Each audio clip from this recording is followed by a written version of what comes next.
Everyone said he liked me.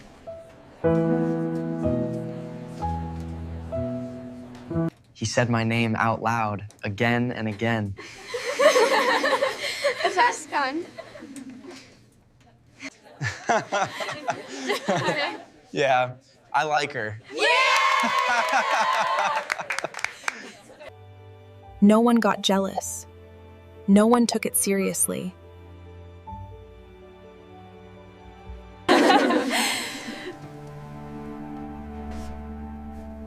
Because I was the safe choice. That's when I realized he never meant it. And that's when I stopped protecting him.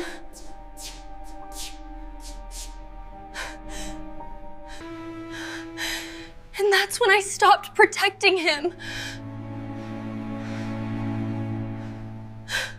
This isn't a love story. It's a story about choosing myself. My name is Lena Moore, and people have always liked me a little too easily. Not because I was loud, not because I tried too hard, but because I was soft in the way sunlight is soft when it hits your face through a classroom window. I was pretty, everyone agreed on that. Not the intimidating kind of beauty that made other girls uncomfortable, but the kind that felt harmless. Warm eyes. A smile that came naturally. The sort of girl teachers trusted and classmates felt safe around. The kind boys joked with, leaned on, and never truly feared losing. Lena's easy to talk to, they'd say. Lena doesn't get weird. Lena understands. What they really meant was, Lena won't make things difficult. By senior year, it became almost a tradition. Whenever we played Truth or Dare, at birthday parties, class dinners, late-night hangouts, someone would end up saying they liked me. Always me. Always with a grin. Always lighthearted. Always safe. Out of all the girls here? Yeah. Lena. Cue the laughter. The teasing. The relieved sighs from girlfriends who knew, deep down, that no one was actually confessing anything real. And I played my part perfectly. I'd laugh too. Roll my eyes. Wave my hand and say, "You guys are so annoying." Inside, though, something quiet and foolish would bloom in my chest every single time. Especially when Evan Carter was in the room. Evan sat 2 seats diagonally behind me in class. Tall, clean-cut, effortlessly good-looking in the way that made people assume his life must be easy. He had that rare talent of making eye contact feel personal, like for a second, the rest of the world didn't exist. He was kind. He was popular. And he had been my secret for 3 years. Lena. Evan called one afternoon, leaning forward and tapping the edge of my desk with his pen. You coming tonight? Coming where? I asked, turning around. He smiled. That smile. Casual, familiar, like we'd always been on the same team. Group dinner. Don't tell me you weren't invited. Before I could answer, Maya, who sat next to me, cut in, smirking. Of course Lena's coming. What would we do without her? Evan chuckled. Exactly. Exactly. That word sat heavy with me the entire day. At dinner that night, someone suggested Truth or Dare. Groans filled the private room, but nobody actually objected. We all knew the script by heart. When it landed on a guy from the basketball team, he didn't even hesitate. Truth, he said, grinning. And, yeah, I already know the question. So, someone urged, who do you like most here?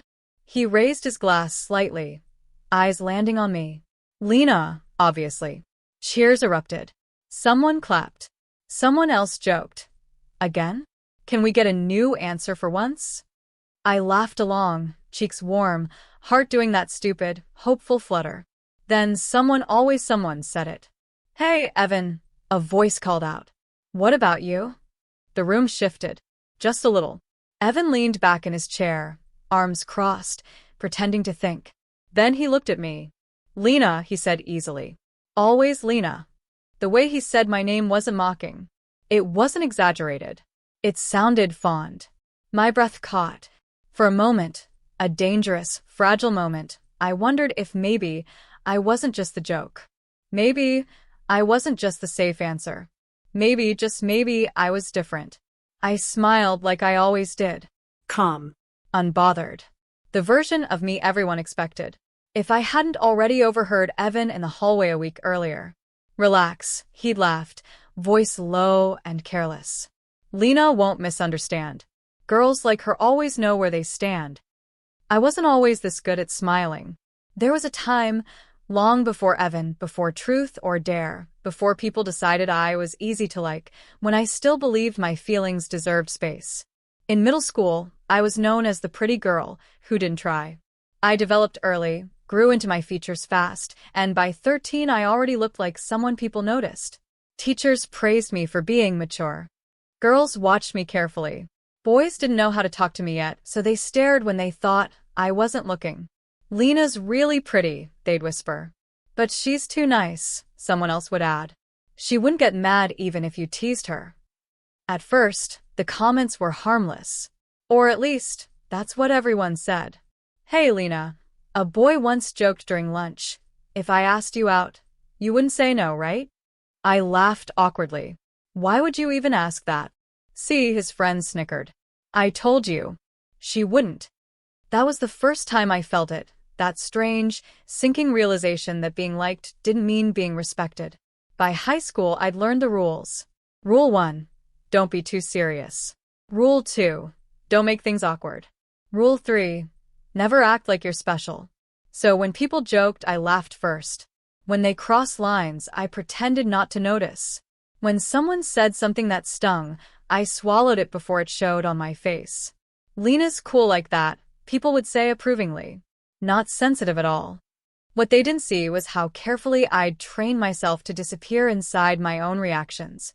By the time Evan transferred to our class in 10th grade, I was already very good at being what people needed me to be. He arrived on a rainy Monday, hair slightly damp, uniform crisp, smile easy. The entire classroom buzzed like someone had turned the volume up too high. That's Evan Carter, Maya whispered to me, eyes wide. He transferred from Westbridge. Apparently, half the girls there cried. I glanced back at him without thinking, and our eyes met.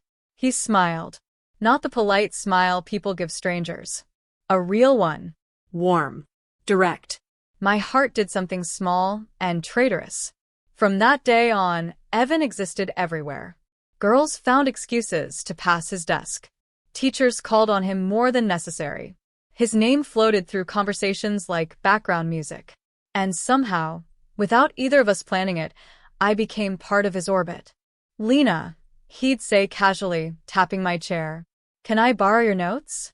Lena, during group work, you're good at explaining things. Sit with me. Lena, laughing after class. You don't mind, right? I always shook my head. Always said no problem. Once, when a girl aggressively confessed to him near the stairwell, Evan sighed and said gently, Sorry. I already like someone. The girl stiffened. Who? He didn't even pause. Lena. The girl stared at me from across the hall. Confused. Then embarrassed. Then relieved. Oh, she said, forcing a laugh. I get it. She left without another word. I stood there, frozen. Evan leaned closer and whispered, Thanks for the save. I should have said something then. I should have told him not to use my name like that. I should have drawn a line. Instead, I smiled. It's fine. Because it always was. For everyone else. After that, it became routine. Just say you like Lena, his friends would joke. Yeah, Evan would shrug. Easiest answer. And every time he said my name, it felt like a small gift wrapped in something dangerous. Late one afternoon, as we were leaving school together, I finally worked up the courage to ask, Does it ever bother you? He stopped walking. Turned to me. Does what bother me? That people misunderstand. Evan studied my face for a second, then laughed softly. Why would it? Lena, you know better than anyone, it's just jokes. Just jokes. He reached out and flicked my forehead lightly. You're not the type to overthink stuff like that. I laughed with him, like a reflex. That night, lying in bed, staring at the ceiling, I realized something terrifying. He thought he knew me, and what he knew wasn't real. He knew the version of me that never complained. The version that never asked for more. The version that existed to make things easier. I told myself it was okay. After all, I was beautiful. I was liked. I was included. So why did I feel so lonely every time someone said my name like it didn't belong to me? There are moments in life that don't explode. They don't announce themselves with shouting or tears or dramatic confrontations. They arrive quietly, almost politely, slipping into your world when your guard is down, and by the time you realize what they've done, something inside you is already broken. For me, that moment came on an ordinary Thursday afternoon. It was raining again, the kind of soft, persistent rain that made the hallways smell faintly of wet concrete and textbooks. I had stayed late in the classroom to finish a worksheet, headphones in, completely unaware that anyone else was still around. That's why I didn't notice Evan standing outside the door. I only noticed when I heard my name. Lena? I froze. Not because he called me, he did that all the time, but because his tone was different. Lower. Careless. Like he didn't know I was there. I slid one earphone off. She's sweet, Evan continued, voice drifting through the slightly open door. But come on. Don't be ridiculous. There was another voice. A guy from the soccer team. So you really don't like her? He asked, incredulous. Man, you use her name like it's your signature move. Evan laughed. A real laugh this time. Unrestrained. Amused. Lena, he repeated. No. Of course not. My fingers tightened around my pen. She's pretty, he went on casually. And she's easy. That's the whole point. Easy. The word landed like a slap. She never makes a scene, Evan said. Never asks questions. Never expects anything. You say her name, and everything just settles. The other guy whistled. That's kinda messed up. Evan shrugged. I could hear it in his voice. It's not like I'm lying to her. I've never said I liked her for real. But what if she thinks you do? There was a pause. A short one. Then Evan said, she won't. The certainty in his voice was absolute. Girls like Lena always know the deal, he continued. They're too smart to embarrass themselves. Too smart. I bit down on the inside of my cheek so hard I tasted blood. The classroom felt suddenly too small. Too bright. Too exposed. I waited until their footsteps faded before I moved. My hands were shaking so badly I could barely pack my bag. That night, I stared at my reflection for a long time. Same face. Same eyes. Same soft smile. I tried to imagine myself the way Evan saw me. A convenience. A buffer. A name you used when you needed an out. The next day, nothing changed. Evan greeted me like always. Morning, Lena. He offered me half his granola bar. You eat breakfast? During class, he leaned over and whispered jokes that made me laugh before I could stop myself. And I realized something worse than betrayal. If he had suddenly been cruel, I could have hated him. But he wasn't. He was kind in the same way he'd always been kind. Carelessly, without depth, without consequence. At lunch, Maya nudged me.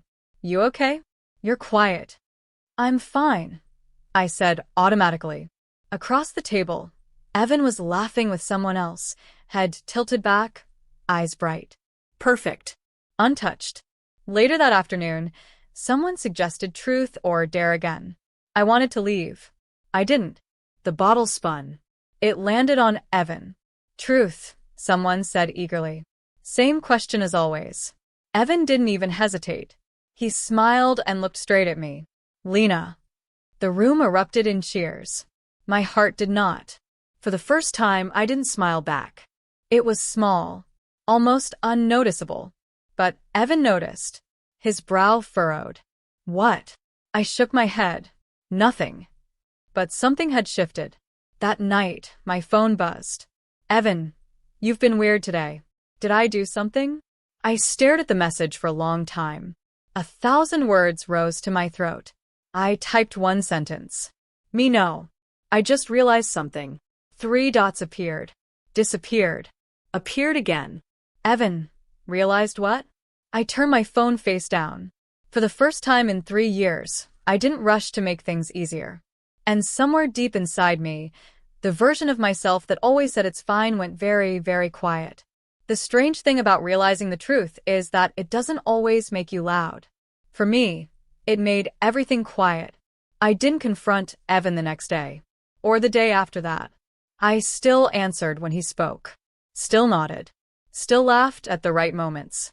From the outside, nothing about me had changed.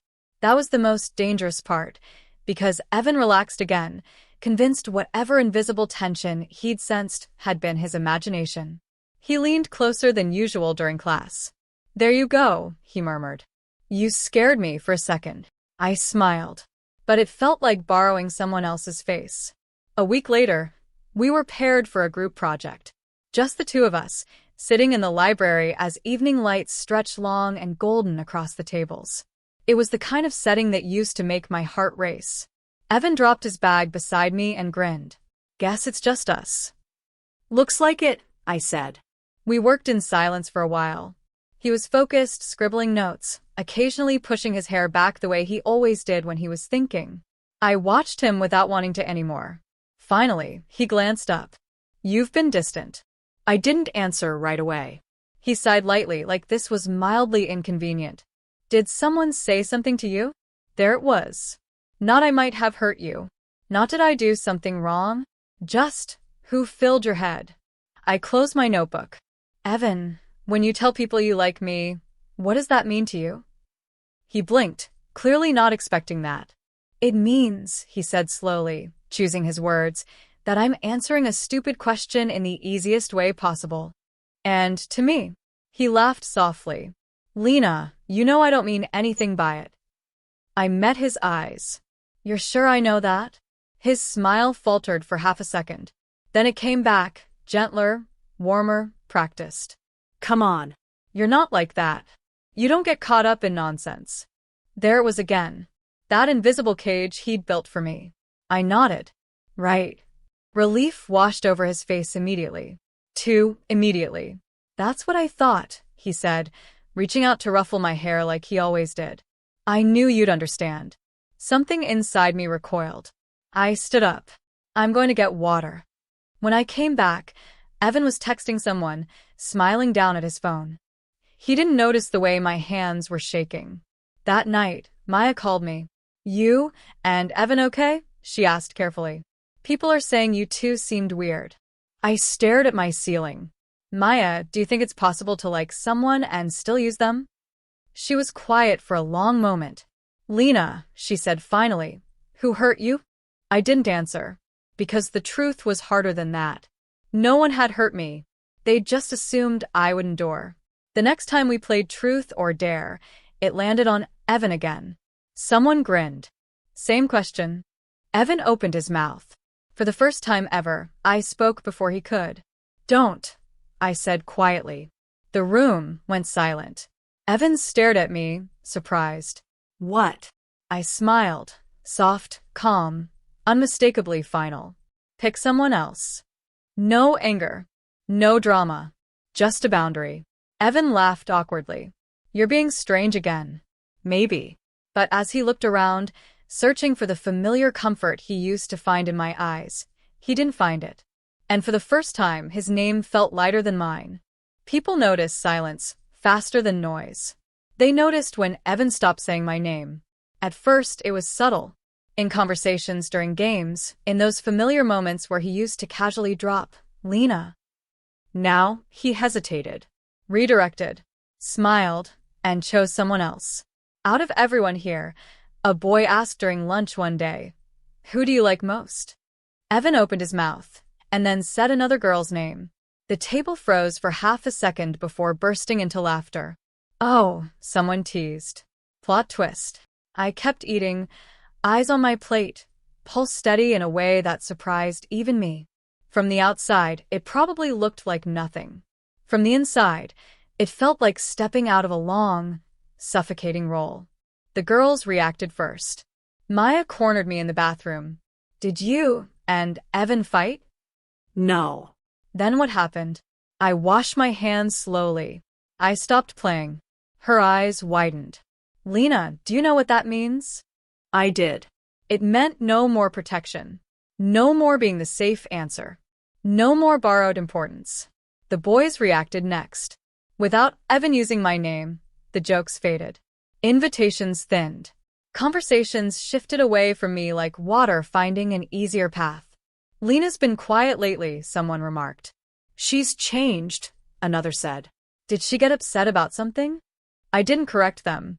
For the first time in years, I let myself be misunderstood. Evan, on the other hand, did not take the change well. He started showing up everywhere I was. You didn't answer my text, he said one afternoon, leaning against my desk. I saw it, I replied. And I didn't feel like replying. His jaw tightened, just slightly. Since when? Since I realized kindness without respect is just another form of control. But I didn't say that. Instead, I met his eyes calmly. Since now. He laughed, sharp this time. You're acting like I did something to you. I tilted my head. Did you?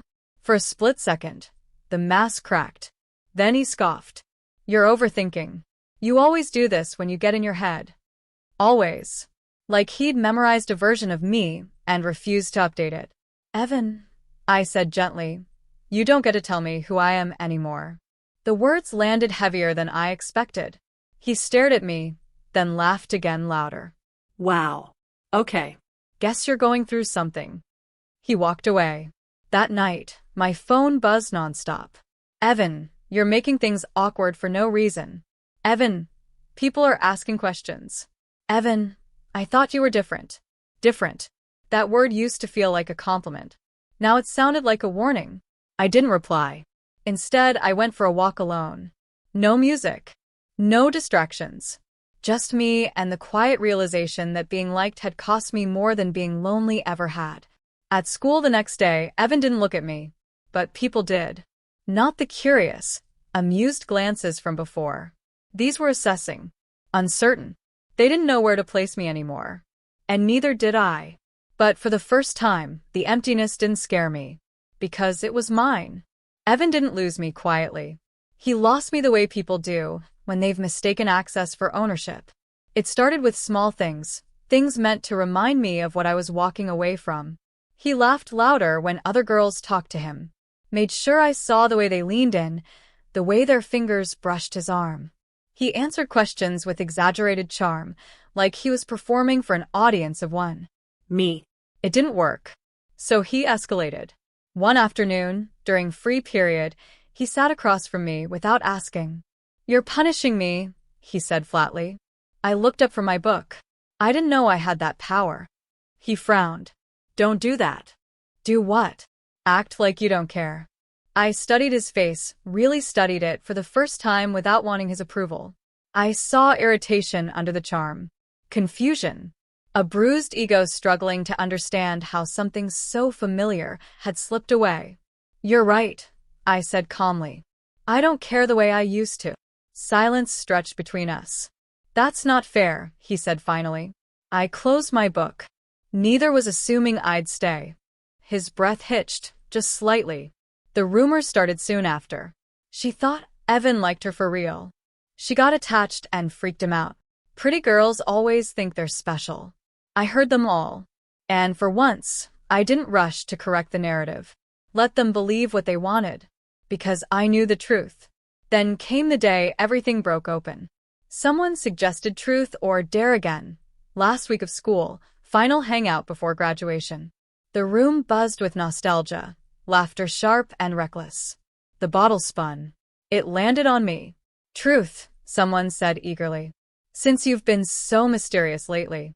My heartbeat was steady. Surprisingly so. What do you want to know? I asked. A pause. Then someone said, did you ever actually like Evan? Every head turned. Evan stiffened. For the first time, he looked unsure. This was the moment he'd always controlled. The question he'd never had to answer. I met his eyes. Yes, I said simply. I did. The room inhaled as one. Evan's mouth opened.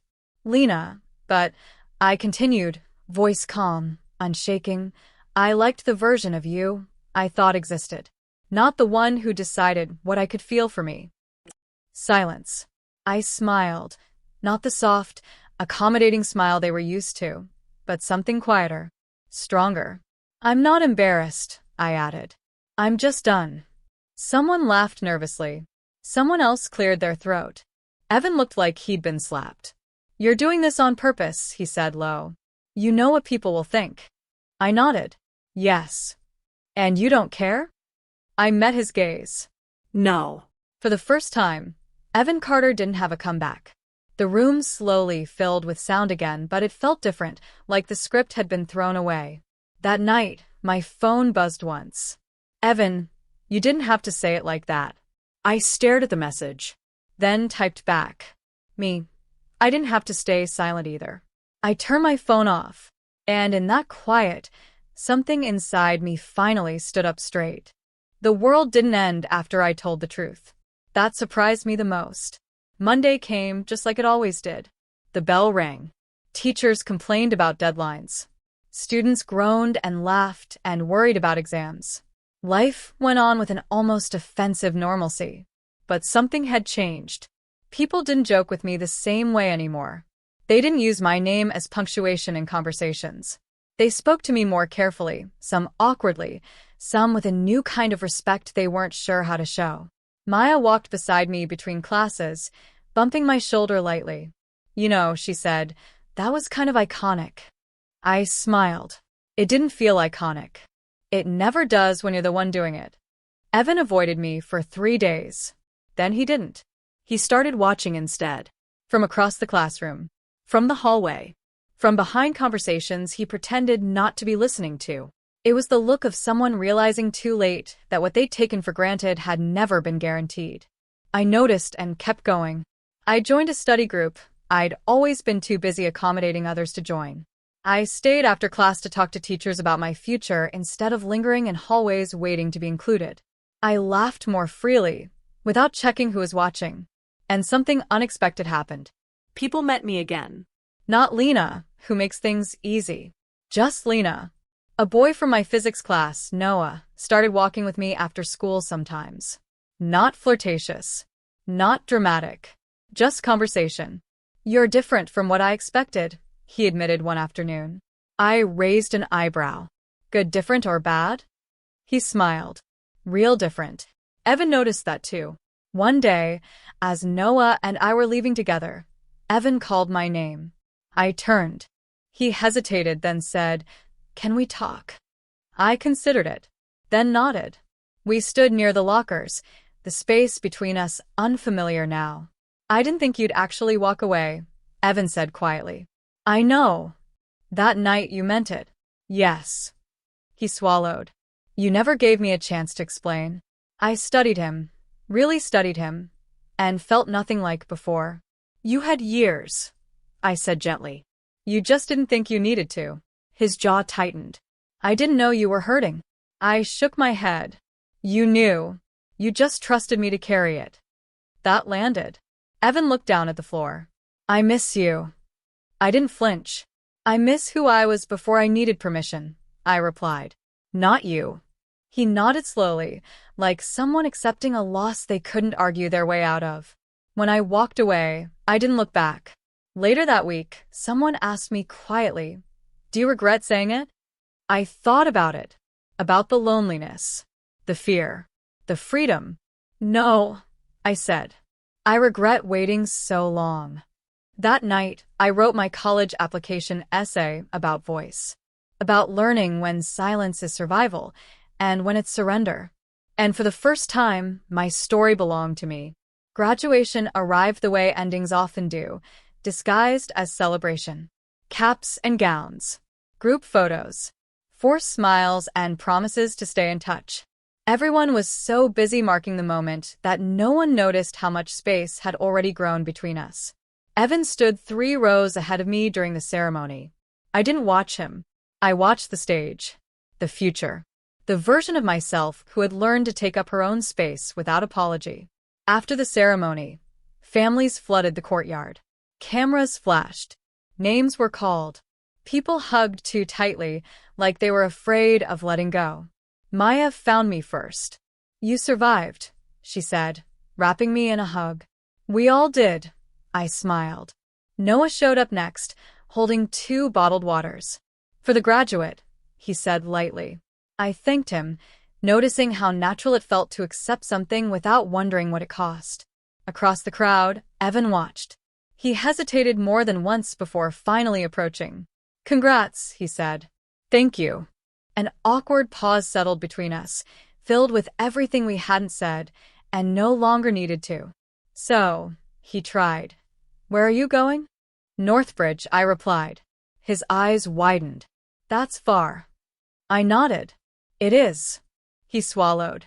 I thought you mentioned Eastwood once. I changed my mind. He nodded slowly, like he was adding it to a growing list of things he hadn't anticipated. That night, he said carefully, I didn't realize it would be the last time. I met his gaze, kind but firm. That's the thing, Evan. You never realize when something ends if you think it belongs to you. He didn't argue. Instead, he gave a small, genuine smile. I hope someone treats you right.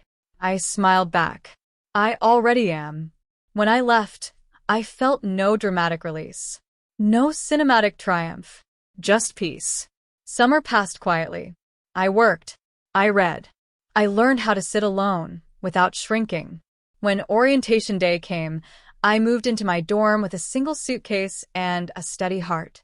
No one here knew my past. No one expected me to be easy or accommodating or silent. I introduced myself simply. I'm Lena. And that was enough. Sometimes, late at night, I thought about Evan, not with longing but with clarity. He had been a chapter, not a destiny. A lesson wrapped in charm. Distance hadn't made things dramatic. It had made them honest. The call came on a Tuesday night. I almost didn't answer. The number wasn't saved anymore, but I recognized it instantly. Some things stay familiar no matter how much distance you put between them. I let it ring twice. 3 times. Then I picked up. Lena, Evan's voice said, breathless, like he hadn't expected me to. Sorry. I know it's late. It's okay, I said. And I meant it. There was a pause. Then, softly, are you happy? The question surprised me. I thought about my small dorm room, the open window, the stack of books on my desk, the quiet certainty that no one here needed me to be smaller. Yes, I said. He exhaled, long and shaky. I thought so. We stayed silent for a moment, connected only by memory and distance. I didn't understand back then, he said finally. I thought liking someone meant comfort, familiarity. I didn't realize it also meant responsibility. I closed my eyes. I used your kindness as proof that I was harmless, he continued. I told myself that if you didn't complain, I wasn't hurting you. That's a common mistake, I said gently. Silence isn't consent. He let out a quiet laugh, hollow. You always were smarter than me. I smiled, sad and fond and free all at once. I lost you, he said. Not a question. A statement. Yes. Do you ever think about what would have happened if I'd been braver? I considered it carefully. Sometimes. But then I remember I didn't need you to be braver. I needed you to be honest. Another pause. I'm sorry, he said. This time, it sounded real. Thank you, I replied. Not it's okay. Not I forgive you. Just thank you. Because an apology doesn't rewrite the past. It just acknowledges it.